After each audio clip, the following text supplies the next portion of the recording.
Hello again. Let's get started on segment 1 around self-regulation and dysregulation. As we know, it's all about what we expect and what we don't expect. And when things happen to us that we don't expect, we get a little bit off kilter. It's kind of like I set the coffee pot the night before, but I got up in the morning and it didn't work.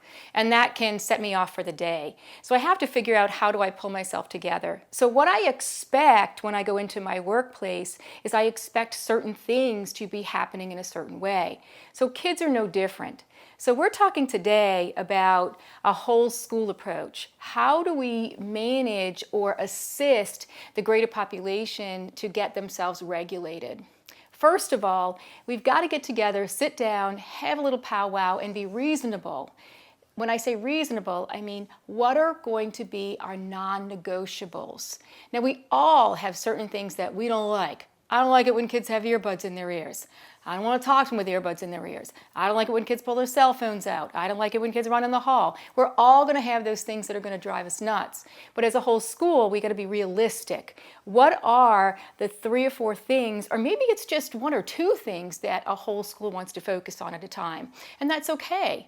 But those 1 or 2 things are going to help get us on a better track when it comes to regulating some of these kids who are really having a hard time. So let's talk about a couple of examples. In elementary school, it might be running in the hall. If we really want to curb running in the hall, it's very simple. We all just have to address it. Stop running, use your walking feet. Doesn't matter what you say, but just get on the same page with it. Don't chase the kid down the hall. Come on back. Show me you know how to walk. We know they know how to walk because obviously they can run.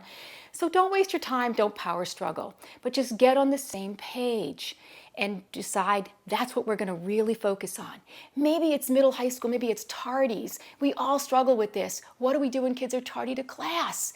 We've got to sit down and say, we're going to call them out on it.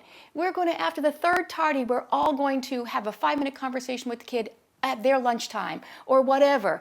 Decide whatever you want to do as a school, but be whole as a school because, you know, we are all in this together. Maybe it's cafeteria procedures. Maybe it's recess procedures. It should not matter who's on duty as to what's allowed or what's not allowed. See, because when you're talking about a whole school approach for regulation, we're talking about every kid, and every kid is going to depend on every adult. And that's hard sometimes. There's going to be days you're going to come in, you're going to go, really? I just don't want to tell that kid to stop running. That kid's late again. I don't want to listen to the mouth by telling him he's late. I get that. But you really got to think about when 1 or 2 of you starts to unravel a little bit and not enforce that stuff, it's really going to impact the entire school. Other ideas that I have, things like a pass system. If you're going to use passes in the hallway or passes to go to the bathroom, everybody has to use them. 1 or 2 of you can't decide you're not going to use them. It has to be consistent. And I say consistent because we do depend on consistency. We like to know what's coming next in our workplace. And if you think about it, school is our kids' workplace in many ways. So look at how you can kind of put that together and be consistent. Enforce these rules, like I said before. Don't power struggle. So if a child is late and you say, hey, listen, guys, I just want to let you know you're on your 2nd tardy. So remember, be careful because on the 3rd, and remember, if you've decided as a school that on the 3rd something's going to happen, it has to happen. And it has to be consistent. But you don't want to kind of get that back from the kid like, don't talk to me like that. Just say in 2nd tardy. Okay, let's go, move on, and get back to your class. Don't get into it and have an argument over a school procedure. All you need to say to kids is, we're in school. You walk down the hall, you hear swearing, foul language in the hall. Don't turn on your heels, have that face on like, I can't believe these kids talk like this. Just turn around and say, guys, we're in school, and keep on walking. It may seem like you're letting them get away with it, but you're not. You are acknowledging and calling them out on it. And you want every adult to do it. And if every adult does it, after a while, their behavior starts to shift. All they see is that everybody's going to call me out. Everybody's doing this. And it becomes easier for them to actually do it on their own. And that's when they begin to self-regulate. See, when you no longer need somebody to tell you what to do, or you no longer need somebody to kind of cause and effect reinforcement or consequence, you do it on your own, it means that you are now self-regulated. And when you're self-regulated, you feel more in control.